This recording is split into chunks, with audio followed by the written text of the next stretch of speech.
तुम्हें पाकर भी ना पाने से बड़ी अजियत और क्या हो सकती है। हालांकि मैं अपनी तरफ से पूरी कोशिश कर रहा हूं, लेकिन तुम्हारी आंखों की बढ़ती बेचैनी देखकर लगता है कि तुम्हारा यकीन डगमगा रहा है मुझ पे।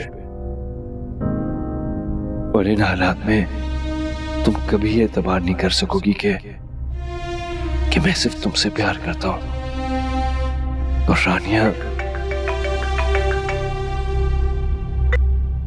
हेलो,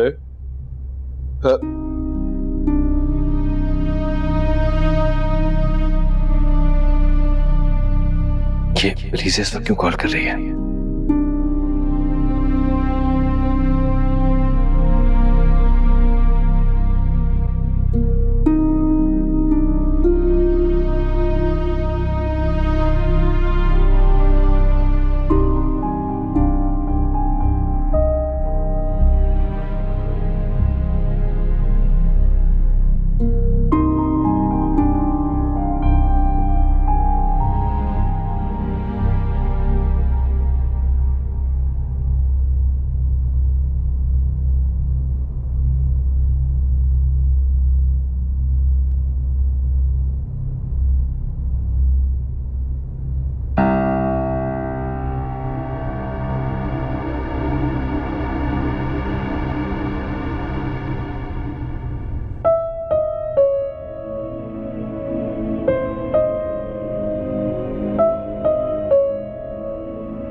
कौन? मैं हूं। तुम्हारी कॉल आ रही थी? नहीं, वो अम्मी को फोन कर रही थी, हो सकता है गलती से लग गया हो। अच्छा, मुझे ऐसा लगा शायद कोई प्रॉब्लम ना हो। सोई क्यों नहीं अभी तक? नींद नहीं आ रही थी। पढ़ाई कैसी चल रही है? ठीक जा रही है, जब टाइम मिलता है तब पढ़ लेती हूँ, कोई फायदा तो है नहीं। वैसे एग्जाम्स तुम नेक्स्ट ईयर भी दे सकती हो। अच्छा है तुम्हें तैयारी के लिए मजीद टाइम मिल गया। और जहां तक रही बात पढ़ाई की, पढ़ाई कभी रायगा नहीं जाती, कभी ना कभी इंसान की जिंदगी में काम जरूर आती है। किसी चीज में कोई हेल्प चाहिए? हाँ, वो एक क्वेश्चन था, मुझसे सॉल्व नहीं हो रहा था, बहुत दिनों से सोच रही थी आपसे पूछूंगी।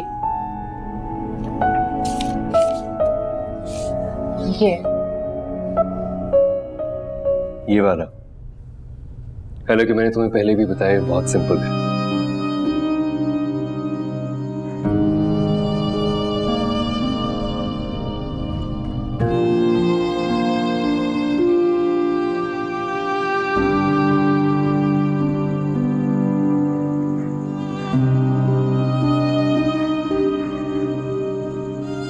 अरे बेटा राहिल, तुम सोई नहीं अभी तक?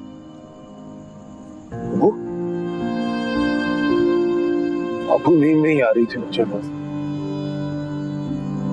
या फिर शरीना से तुम्हारा कोई झगड़ा हुआ? नहीं। तो फिर यहाँ अकेले क्या कर रहे हो?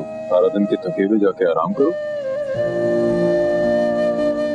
अबू, मुझे आपसे कोई बात करनी थी, लेकिन मुझे समझ नहीं आ रही मैं आपसे कैसे बात करूं। सब खैरियत तो है ना? देख रहा हूं मैं कुछ दिनों से तुम मुझे परेशान लग रहे हो। पता नहीं क्यों, मुझे खुद नहीं समझ आ रहा। मैं अलीज़े की वजह से बहुत परेशान हूँ। देखो राहिल, अपनी जुबान से अलीजे के बारे में कुछ भी कहने से पहले ये सोच लेना कि वो मेरी बेटी है। पप्पू लेकिन मेरी बात तो सुन। मैं अपनी बेटी के खिलाफ एक लफ्ज भी सुनना नहीं चाहता। मुझे तो अब भी हैरत हो रही है कि मेरी औलाद इतनी एहसान फरामोश हो सकती है। तुम्हारी बहन ने तुम्हारी खातिर मौत से बदतर जिंदगी का इंतखाब किया है और तुमने उसी को शक के कटहरे में खड़ा कर दिया। इतना भी नहीं सोचा तुमने जब उसे सच्चाई पता लगेगी तो उसे कितनी तकलीफ होगी, हमें कितनी तकलीफ होगी। मैं भी तो आप बस अब उस पे कोई और इल्जाम मत लगाओ। तुमने उससे ताल्लुक खत्म कर दिया ठीक है, लेकिन अब उसके खिलाफ जहर उगल के हमारे जख्मों पे नमक मत छिड़को तुम।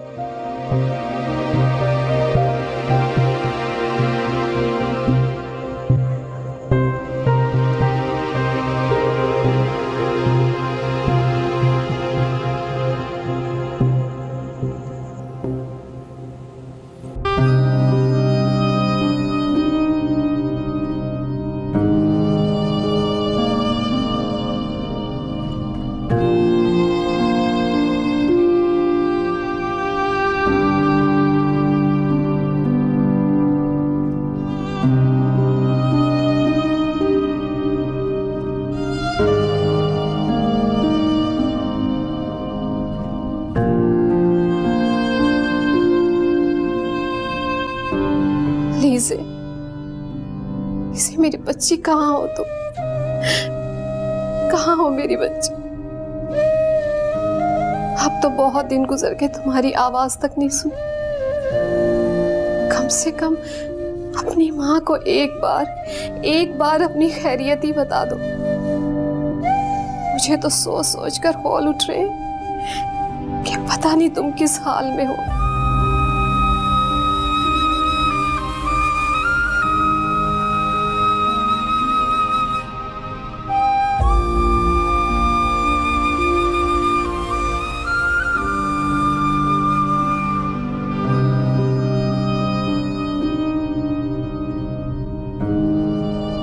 ये लड़की,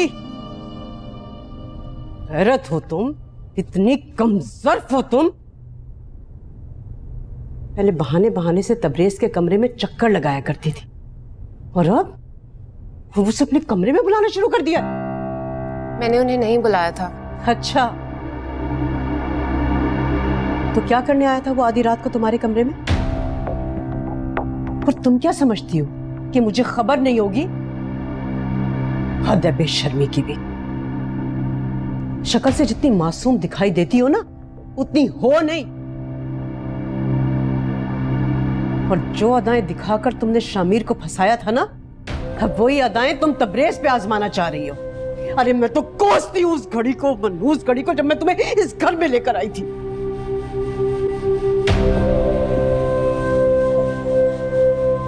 अब खड़ी खड़ी मेरा मुंह क्या देख रही हो? अरे दफा हो जाओ यहां से।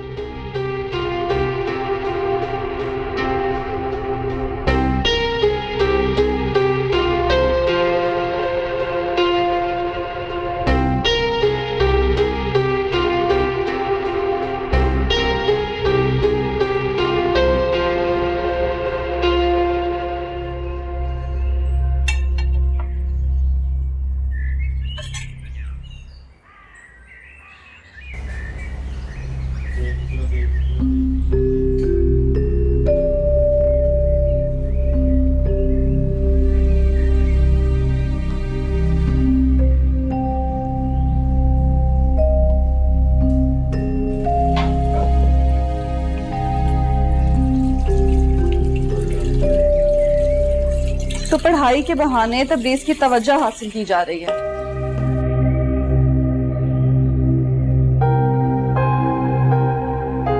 मैंने कुछ नहीं बताया था ये मेरे को।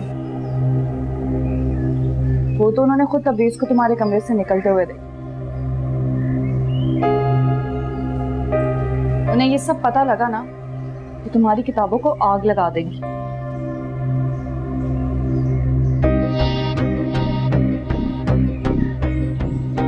परेशान मत हो, मैं उनसे कुछ नहीं कहूंगी।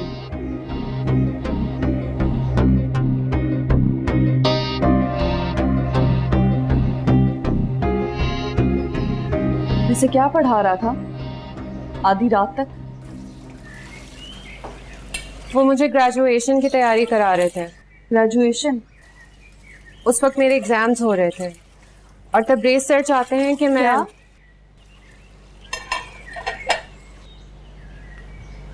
क्या कहा? तुम सर कहती हो उसे? हाँ, वो टीचर थे मेरे। तुम उसे पहले से जानती हो? बहुत सालों से मैं उनके इंस्टीट्यूट में पढ़ती थी। लेकिन अब तो एग्जाम्स का वक्त भी गुजर गया। ये पढ़ाई का ड्रामा किस लिए? तब्रेज़ की तवज्जो चाहिए।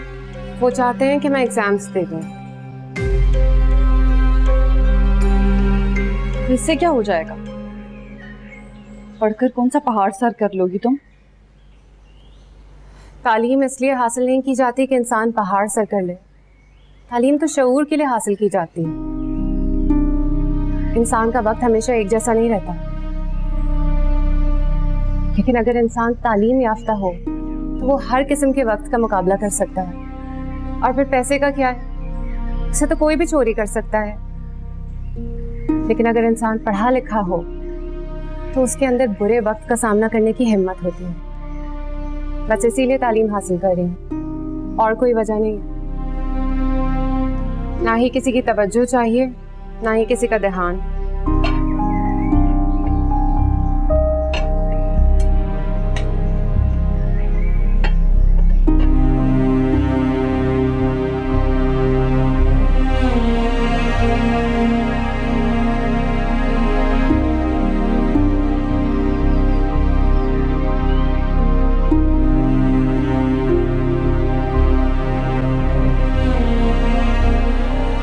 वो अलीज़ा की वजह से मैं खुद बहुत परेशान हूँ।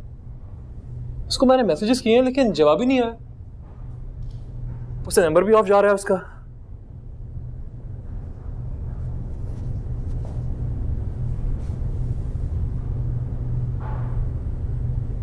आप परेशान मत हो, मैं अगले हफ्ते वापस आ रहा हूँ।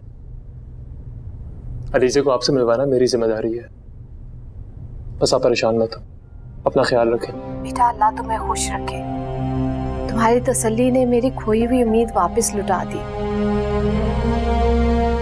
ठीक है बेटा, अपना ख्याल रखना। अल्लाह हाफिज। क्या चाहती हैं? क्यों अमर की जान के पीछे पड़ी हुई आप? क्या पहले ही आपकी उस बदकार बेटी की वजह से इस घर में कम खून खराबा हुआ है, जब आप मेरी भाई की जान के दर पे हैं? क्या हो रहा है ये सब? क्यों इतना चिल्ला रही है? राहिल, पुप्पो पता क्या कर रही है? पुप्पो अहमर को उकसा रही है कि वो अलीज़ा से जाकर मिले। मतलब उस आवारा और बदकार लड़की के रोने मेरे भाई के सामने रो रही है। अपनी बकवास बंद कर। मैं अलीज़ा के बारे में इस तरह के फजूल अल्फाज नहीं सुन सकता।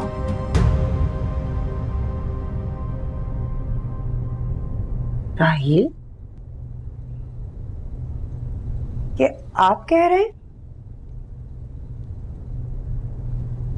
आप तो उसके सारे करतूत जानते हैं। मतलब वो हम सब की आंखों में धूल झोंक कर एक ही घर के दो लड़कों से इश्क लड़ा रही है, और आप उनसे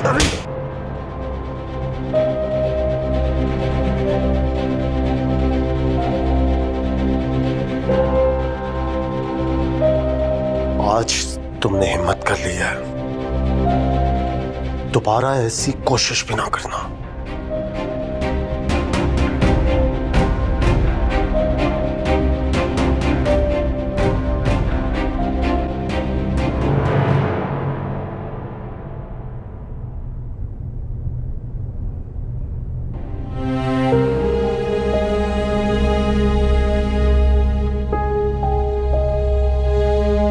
राहिल,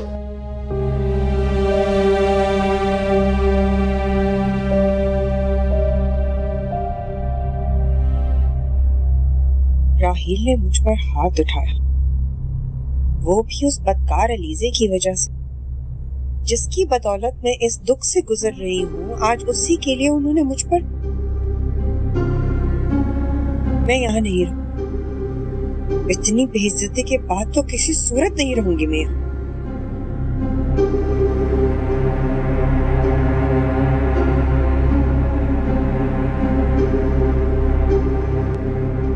राहील,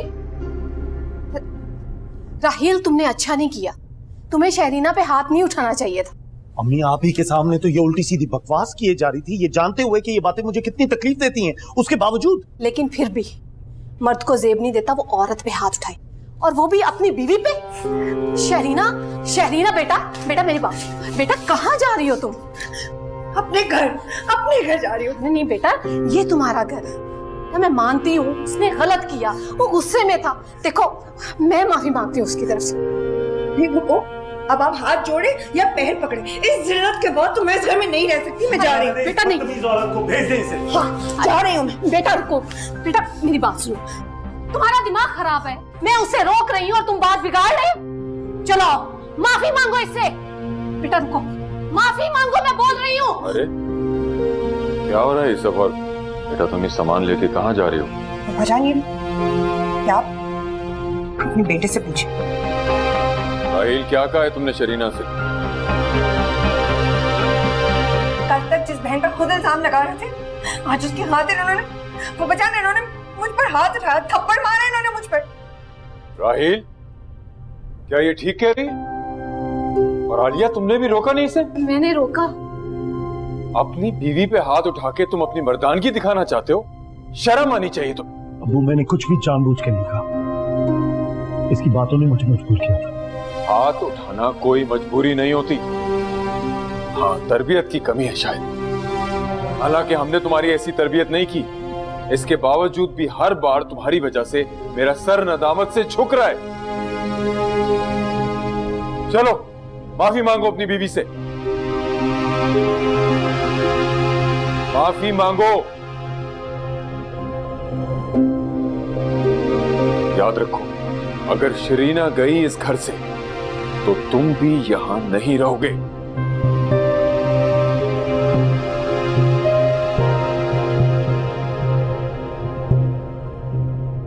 चलो आलिया।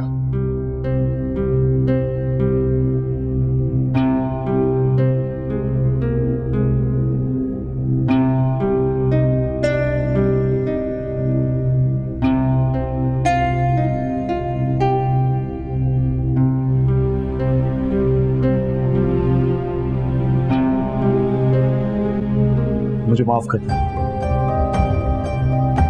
मुझे तुम पर हाथ नहीं उठाना चाहिए था।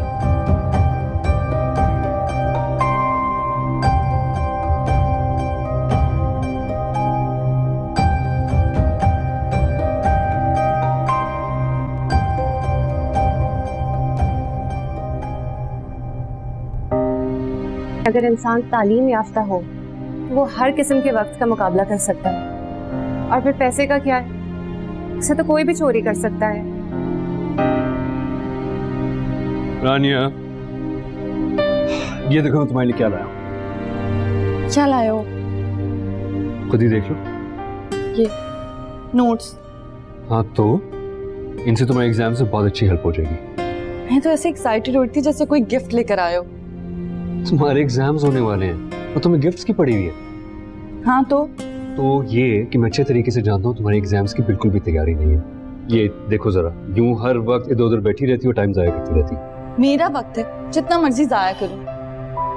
तुम्हें भी एहसास नहीं है, जब ये वक्त गुजर जाएगा ना बहुत पछताओगी। तो तुम्हें लगता है कि अगर इंटरव्यू में फेल हो गई तो मेरी तो पूरी लाइफ बर्बाद हो जाएगी? ऐसा तो नहीं कहा मैंने। वैसे एक बात कहूं यार, ये पढ़ाई वढ़ाई मुझसे नहीं होगी, और मुझे किस बात की टेंशन है? वैसे भी मेरी शादी तो डिसाइडेड है। तुमसे किसने कहा कि लड़कियों को सिर्फ इसलिए पढ़ना चाहिए ताकि उनकी अच्छी जगह शादी हो जाए? ताई अम्मी तो ऐसा ही कहती हैं। एक तो ये अम्मी भी ना पता नहीं कैसी कैसी बातें करती रहती हैं तुमसे। मेरी बात सुनो, देखो इंसान जब पढ़ा लिखा होता है ना तो बुरे से बुरे हालात में भी खुद को मैनेज कर लेता है, क्योंकि हालात हमेशा एक जैसे नहीं रहते। आई नो तुम अब कहोगी कि पैसा इंपॉर्टेंट है, लेकिन वो तो कभी भी चोरी हो सकता है ना। तालीम वाहिद ऐसी चीज है जो तुमसे कोई नहीं चुरा सकता। क्या तबरीज, तुम ना ये सारे लेक्चर अपने इंस्टीट्यूट में दिया करो। मेरे तो सर से गुजर जाती हैं ये बातें। खैर छोड़ो। रानिया, ये नोट्स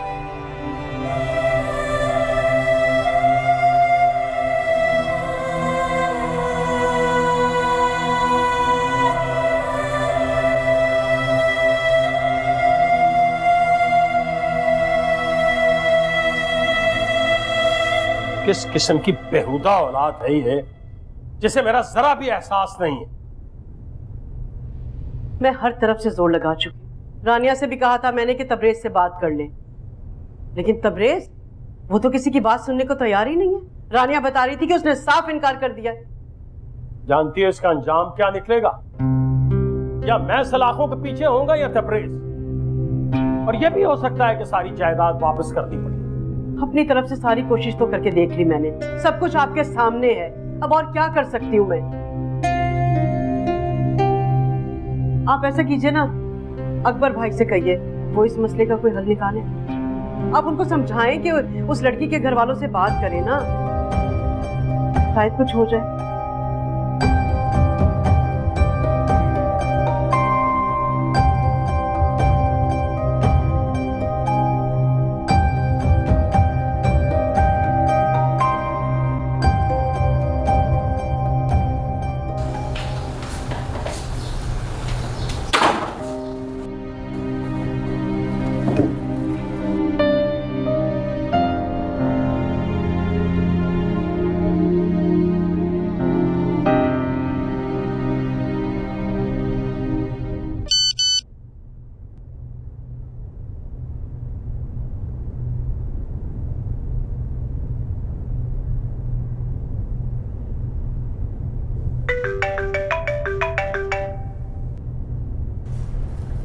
हेलो अलीज़े, मैं अहमर बात कर रहा हूँ। अहमर, थैंक गॉड अलीज़े, तुम्हें मैंने कितने मैसेजेस किए, कितनी कॉल्स की, लेकिन तुम्हारा मोबाइल ऑफ जा रहा था। लेकिन तुम्हें मेरा नंबर दिया किसने? जाहिर सी बात है अलीज़े, पप्पो से नंबर लिया मैंने तुम्हारा। यार देखो, तो प्लीज कॉल कर लो उन्हें, वो बहुत परेशान है तुम्हारे लिए, वो बेहतर महसूस करेंगे। अलीज़े, तुम ठीक तो हो ना? हाँ, मैं ठीक हूँ। अलीज़े, तुम इसको मुझसे झूठ तो ना बोलो। तुम जानते हो तुम्हारी आवाज से तुम्हारी कैफियत का अंदाजा लगा देता हूँ मैं। तुम बहुत पुरानी बात कर रहे हो अमर, अब सब कुछ बदल गया है, और मैं भी। अब तुम मेरी आवाज से मेरी कैफियत का अंदाजा लगाना छोड़ दो। पता नहीं अलीज़े, सबको ऐसा क्यों लगता है कि तुम बहुत खुश हो अपनी जिंदगी में। मजबूरियों के बोझ तले दबा एक बेमानी रिश्ता क्या किसी को खुशियां दे सकता है, जिसमें ना ही कोई मोहब्बत हो, ना एहसास हो, और दूसरा कब आपसे हाथ छुड़ाकर चला जाएगा इसका भी कुछ पता ना हो। अहमद, शायद मैं इस वक्त अपनी कैफियत नहीं बता सकते। अलीज़े, मैं समझ सकता हूँ कि तुम क्या कहना चाहती हो। प्लीज तुम मम्मी को कुछ मत बताना, मैं नहीं चाहती कि वो मेरे लिए परेशान हो। तुम तो मेरे दोस्त हो ना, तुम तो मेरी हर बात समझ सकते हो।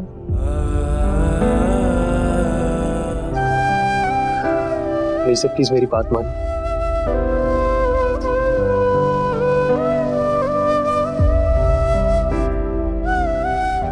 एक कॉल कर लो पप्पू को, तुम्हारे लिए बहुत परेशान है वो। हाँ, मैं अम्मी को फोन कर लूंगी, लेकिन तुम मुझसे एक वादा करो कि मुझे दोबारा कभी फोन नहीं करोगे। क्यों अलीज़े? क्योंकि मैं ये नहीं चाहती कि यहाँ किसी को इस बारे में कुछ पता चले। Alizeh, I want to help you। अमर, मेरे साथ वो ही हो रहा है जो मेरी किस्मत में लिखा है, और तुम उसे बदल नहीं सकते। अंधेर है, बस एक लो लगाने की देर है। फानी फानी सब ढेर है, बस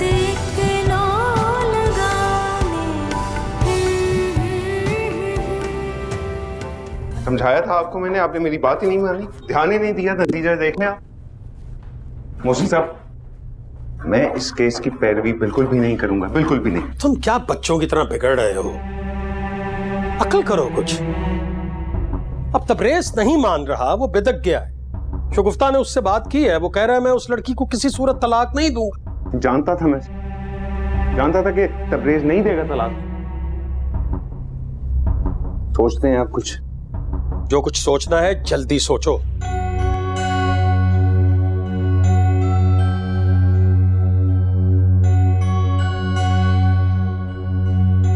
मैं भी अब वक्त जाया करने के मूड में नहीं हूं। बहुत सब्र कर लिया मैंने और बर्दाश्त नहीं कर सकता मैं। अपनी बकवास बंद करो। मैं अलीजे के बारे में इस तरह के फजूल अल्फाज नहीं सुन सकता। कितनी मेहनत और चालाकी से के दिल में अलीजे के लिए शक का बीज बोया था।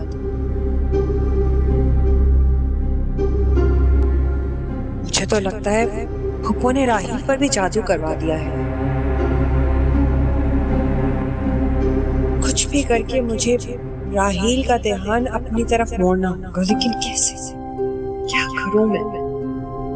रजिया, हाँ, उससे बात करती हूँ। अगर सच में राहिल का दिल बदल गया तो ऐसा ना हो कि उस मनहूस को वो वापस यहाँ ले आए।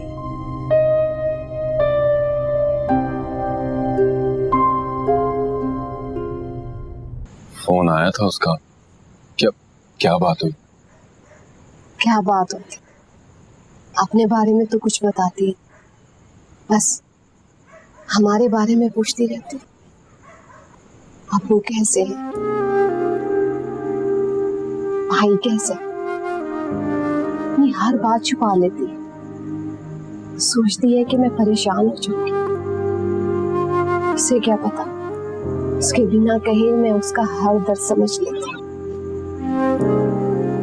माँ हूं ना मैं उसकी, जब बोलती नहीं थी तब उसकी हर बात समझ लेती।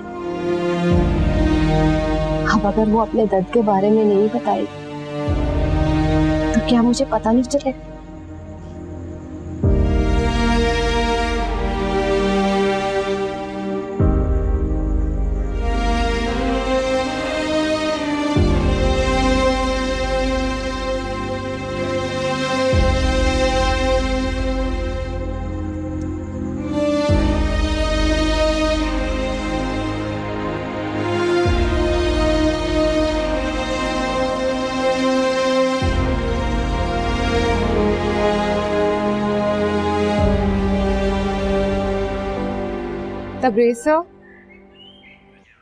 तबरेज सर,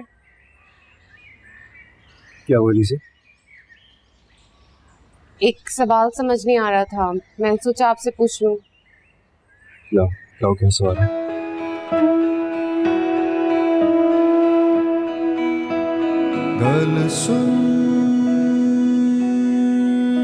समझ तो मेरी भी कुछ नहीं आ रहा, तुमसे पूछना भी चाहता हूँ, लेकिन अगर अब भी तुम इस ताल्लुक को मजबूरी और बोझ समझती हो तो फिलहाल मेरा ख्याल है कि तुमसे ये सवाल करने का कोई हक नहीं है मेरा।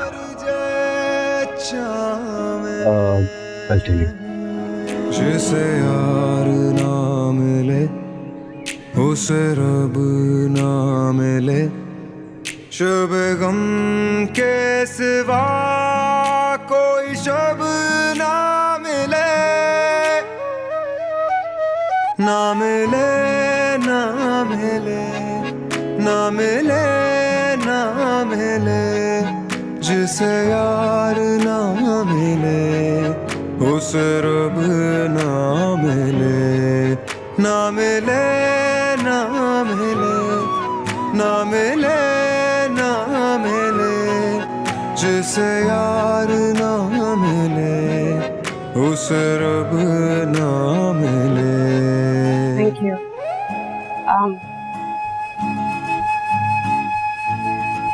तुम रख लो। दिल की बातें रह गई दिल में, चुपने आग लगाई, ऐसा पल भी आ नहीं पाया, देता इश्क दुहाई।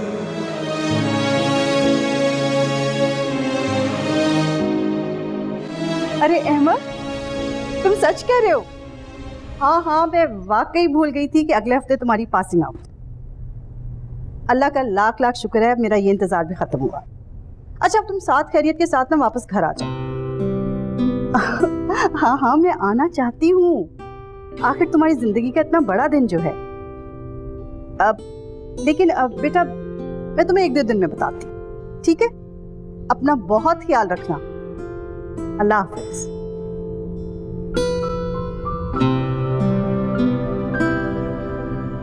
शरीना,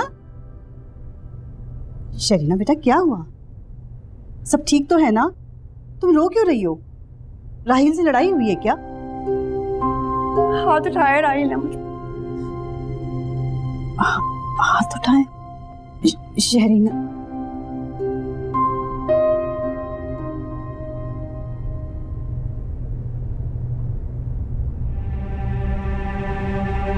हेलो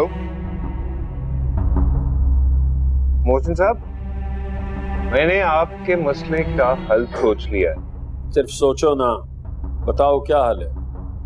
देखिए, अगर तबरेज उस लड़की को तलाक नहीं दे रहा तो आप उस लड़की को घर से निकाल दें। इससे क्या फर्क पड़ेगा? मैं उसे घर से निकालूंगा, तबरेज उसका बाजू पकड़ेगा और उसे वापस ले आएगा। घर आपका है मोहसिन साहब। लेकिन तबरेज मेरा बेटा है। अब मैं ये तो नहीं कर सकता कि मैं अपने बेटे को घर से निकाल दूं। और तुम जानते हो वो जज्बाती आदमी है, कोई गलत कदम उठा लिया तो और मुश्किल हो जाएगी। देखिए मोहसिन साहब, मेरा काम है आपको मशवरा देना। उसे वायबल कैसे बनाना है ये आपका और भाभी का काम है। लेकिन एक बार फिर याद करवा दूं आपको, भूलिएगा मत, अब ज्यादा वक्त नहीं है आपके पास।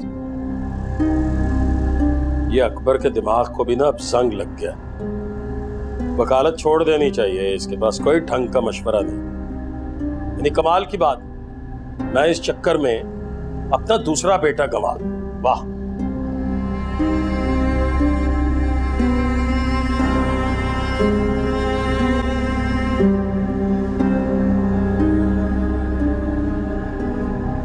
मुझे तो कुछ समझ नहीं आ रहा कि अचानक राहिल के मूड में इतनी तब्दीली कैसे आ गई। जाहिर है फुप्पो तावीज जो घोल घोल कर पिला रही है हमें। तावीज? तुम कैसी बातें कर रही हो? खुद सोचे ना अम्मी, कल तक वो जिसकी शक्ल देखने तक के रवादार नहीं थे, नाम नहीं सुनना चाहते, आज तुमसे मोहब्बत का समंदर यूं ही ठाटे मारने लगा। शरीना बेटा, अहमद अगले हफ्ते आ रहा है और मुझे तुम्हारी ये बातें सुनकर ना मजीद टेंशन हो रही है। तुम कुछ भी करो, राहिल को अपने कंट्रोल में रखो। हाथ पे हाथ धरे तो मैं भी नहीं बैठ सकती, इंतजाम तो कुछ करना होगा।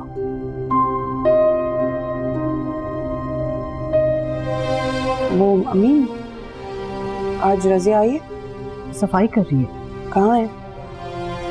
यहीं कहीं होगी।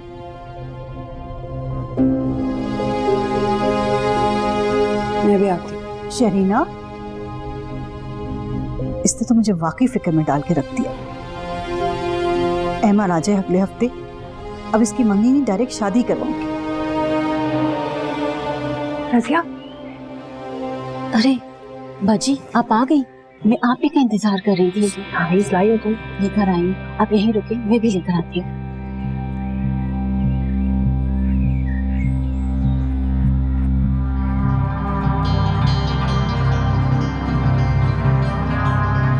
ये पूरा पक्का तावीज़ में लेकर आई हूँ, देखिएगा राहिल भाई आपके कैसे मुरीद हो जाएंगे।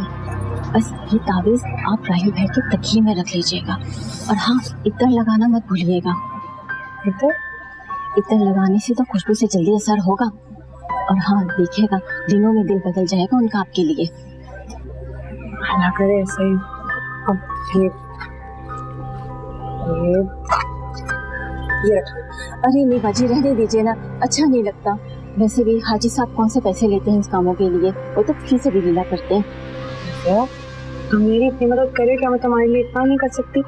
तो बस ये रख लो ना, बच्चों के लिए फल ले लेना, ठीक है? अम्मी आ जाए, मैं जा रही हूँ। अल्लाह जी, इनका ये रहम हमेशा सलामत रखना। इस चक्कर में तो मेरे सारे बिगड़े काम बन गए।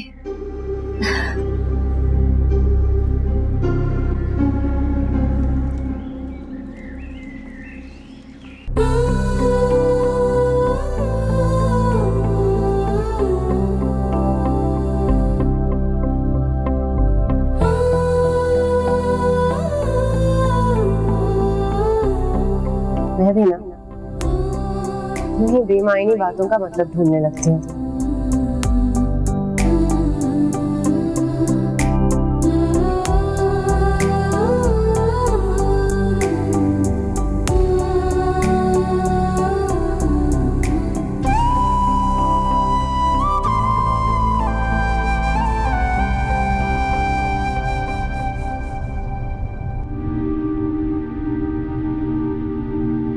अकबर भाई की बात भी कुछ गलत नहीं। अगर तबरेज ने हमारी बात ना मानी तो बस फिर एक ही रास्ता बाकी रह जाएगा। मगर तबरेज, उसे कैसे समझाया जाए?